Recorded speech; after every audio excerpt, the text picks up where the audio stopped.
You've probably noticed one of two things at the supermarket. Either the price of items has gone up or the price has stayed the same, but you're getting less. So despite not being an economist, I'm going to attempt to explain it using Cookie Monster's tweet here. He's not a fan, and neither am I. To not only look into shrinkflation, but this person will also take over investigations into DJT and his. I've seen a lot of videos of people comparing their products that they buy in the stores.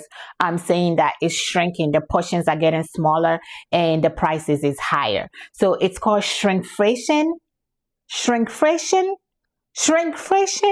I don't know.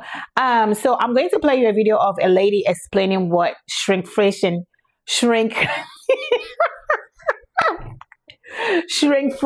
means. Okay, so this lady is going to break it down in the simplest term where we can understand. I was talking to a friend yesterday who had seen my video on shrinkflation, and she had no idea what shrinkflation was, and so I apologize that I didn't explain it better. So despite not being an economist, I'm going to attempt to explain it using Cookie Monster's tweet here. He's not a fan, and neither am I. So let's say Cookie Monster goes to the store and he goes to get his usual bag of cookies, but the manufacturer of said cookies are trying to make more money, is what corporation doesn't do that. But instead of raising the price, they put in fewer cookies, or the same amount of cookies, but they're smaller. So obviously Cookie Monster is going to be pissed, as we all would be. Because there's actually a psychology behind this. Consumers can't actually fathom paying a higher price for something. So a product that is smaller but the same price is actually preferable. This goes back actually centuries. Hundreds of years ago in Europe, when grain was super short, bakers had a choice. They could raise the prices for their loaves of bread, or they could make smaller loaves. Most bakeries made smaller loaves but sold the loaves for the same price, and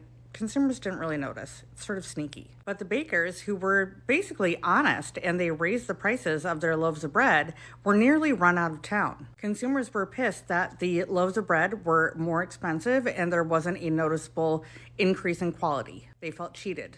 So that psychology is still here today. Across the board, shrinkflation is a shady practice. Anyway, I hope that this was an understandable breakdown of what shrinkflation is, and I'm sorry I didn't explain it better in my last video. You probably noticed one of two things at the supermarket. Either the price of items has gone up or the price has stayed the same, but you're getting less. They call that shrinkflation, and Lisa Guerrero has some tricks on how you can beat it. Supermarket guru Phil Lempert says the way to legitimately beat skyrocketing prices is to be aware of what's called shrinkflation. Gatorade used to be 32 ounces. Now it's 28 ounces. For the same price? For the same price. Everybody loves ice cream. What do you see here? What I see is Ben & Jerry's. They're the only ones that are still 16 ounces in a pint-sized container.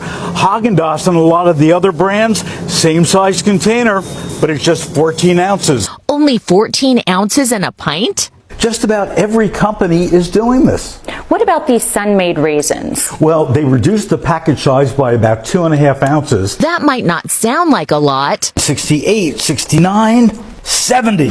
But it really means you're paying the same price as you did before, but getting 70 fewer raisins. And it's not just food. In the case of Ultra Soft Charmin, there's 20 sheets less per roll. Lempert says this 2-pack of Crest Reedy White contains 30 less uses. So how can you avoid falling victim to shrinkflation? Lempert says buy in bulk and stick to the store brands. You'll save a fortune. Craziest recent examples of shrinkflation. Kellogg's using deceptive packaging, making the new box bigger, but it contains less than the old packaging. This is the old one, this is the new one. This new one looks bigger, but it actually just contains the same amount of product, and it cost $1 more. This one's interesting because P&G has reduced the amount of fluid from their old bottle to their new bottle. The price has stayed the same, and the amount of laundry it can do has stayed the same. So they must have just, I don't know, taken water out of the detergent. Even worse, this Redditor has found 3 different packages of Tide they've recently purchased, and while the size is getting smaller from each consecutive one, the price stays exactly the same at $20. I will admit it's difficult to see at first, but look at these Campbell's cans of SpaghettiOs.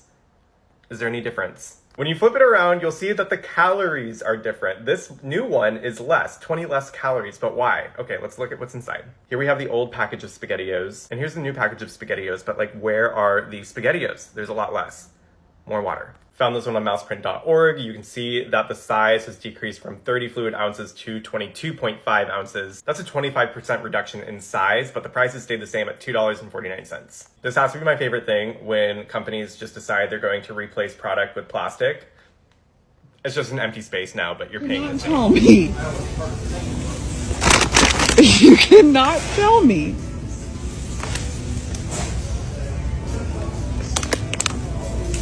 Is this for real? On the border. Is this for real?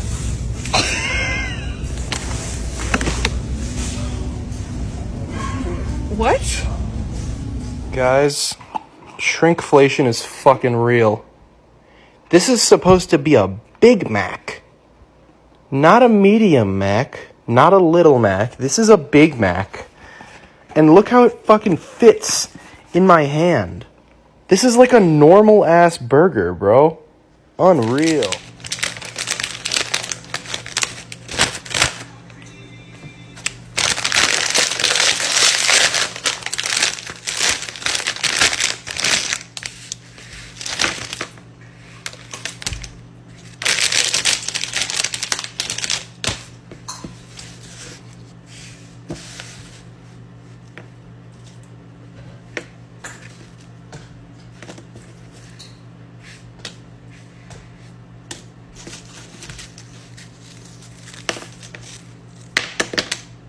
Five chips! Okay, so it was already small. The Filet-O-Fish has shrunk by, I'd say, 20%. It is comically small. I know my hands are large, but that's ridiculous.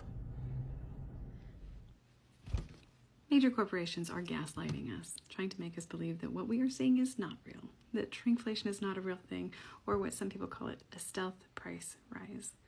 Shrinkflation is very real, and this is not the only company who has done it. By the way, their reasoning behind making the bottle look like this was not to change the prices. It was not to give you less. It was to make them more aerodynamic. Doritos used to be 9.75 ounces, 9.25 ounces now, same price. I think we all know cereal is doing it, and they've done it for a very long time. General Mills shrunk the family size boxes from 19.3 ounces to 18.1 ounces. That's like 10%. Cocoa Pebbles went from 20.5 to 19.5. Life cereal went from 24.8 to 22.3. Bounty changed the number of sheets that you get from 165 to 147. Just look. 52 fluid ounces used to be 59. And do you know, these look the same. Do you know why that is? It's because they hollow out a thing so that the plastic is coming up on the bottom like that. So that it looks the same, so that you can't tell. Pringles, look at the difference. Look at that chip. Look at that chip. They had to change the packaging because the chips got smaller. And you know how the chips fit right in the thing. Not only that, but they start about here. Hang on, I'll show you a picture. Look. Great Value toilet paper reduced the number of sheets from 168 down to 120 and also changed the sheet size. This one is my favorite. They just like stop putting stuff there and just create like a blank space. Also, yeah, it's not just gum, it's not just food products, it's not just your laundry detergent and your chips and snacky things. Less inside Oreos, the stuffing, they're actually putting less stuffing in. Look at this, look at what they do with the packaging. They put like a cookie-shaped piece of plastic there so that they only have 2 there instead of 3 to give you less. This one's hard to see, so stay with me. This one up here says mega pack up there, right?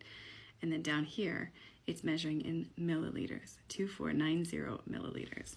This one on this side doesn't say mega pack. It is not the larger, more included pack, and it is 3 liters. There is more in this package that is shorter. See, it's shorter. This one is taller and skinnier, and they're acting as though it has more in it. And they changed the measurement so that people have to do math in the market. This is mostly because people just don't want to. There's too many other things going on. And if they can mentally exhaust us, well, we're already mentally exhausted by all of the inflation and other things that are going on. They win because we just have to get the laundry detergent in the end, don't we? Honestly, I could keep going. Like, there's so many. They'll do something new size, like new packaging. And it's actually a smaller 300 grams, 250 grams. I could do this all day. Also this. Oh, look at this. Bigger size, better value, right? Oh, 18 fluid ounces versus 15 fluid ounces. But this is a bigger size, better value. Here's a great example. This is one of my favorites where you can see over time. You guys notice that the family size is the regular pack of Oreos, while the new normal size, no problem, is this little mini pack. Shrinkflation is real. That's absolutely nuts. My hand fits on this. Look at that. It was always this pack that was the regular size. This is something new. Shrinkflation. But I also saw a link to the U.S. Government Accountability Office, their take on shrinkflation. And I was like, under this current regime, this is going to be bad. But I was pleasantly surprised. They had a very detailed and thoughtful explanation on what shrinkflation is and recommendations on how to provide transparency for consumers. This doesn't seem like the writing of anyone in the current regime. So I looked into them because I'm me. And the current comptroller has been in office for 15 years, starting under Obama, and he's retiring at the end of this month. And he joked that he should go into the witness protection program once he retires. So when the comptroller retires, he's going to pick a interim successor, someone to not only look into shrinkflation, but this person will also take over investigations into DJT and his withholding of billions of federal cash. That is why he joked that he needs to go into the witness protection program. DJT is going to absolutely hate the person that the comptroller is going to pick to succeed him. This is a Reese Williams Brown. I hope I'm saying her first name correctly. She will be the first woman in the role and the first woman of color, obviously. And I can't wait for her to hold this regime accountable. So yeah, I'm a lot less mad than I was when I got home from the grocery store thinking about shrinkflation. This whole shrinkflation thing is corporate greed. These are big corporations giving us lesser products and charging us more, and deceiving us thinking we are getting more for like larger and bigger packaging. But if you actually look at it, we are not getting more for our money. They are taking more from us and then we are getting less. Everything is so expensive, we can't afford anything. And then the little that we can afford, it's not enough. You go to buy cereal and then cereal doesn't even last you a week if you have kids. You know what I mean? Like, you buy a family box size of cereal and that cereal could be gone in like 2-3 days, so because they give you that big old box and there's nothing really in the box. This is not right. I feel like there should be regulations. There should be some kind of law against stuff like this. This is robbery. We are all being robbed right in front of our eyes. We are all being cheated out of our money. We are all being deceived and being cheated out of our money because they're making everything look bigger, but in reality, they are not bigger. It's not better than the smaller one that we used to have before. They're like reducing the products and then charging us more for it. That is so crazy. You know what I mean? That is so crazy, and that's the world that we find ourselves in. What can we do? I don't know what we can do, but just let me know what you think about this story down in the comment section below. Thank you for watching, and I will see you all in my next video.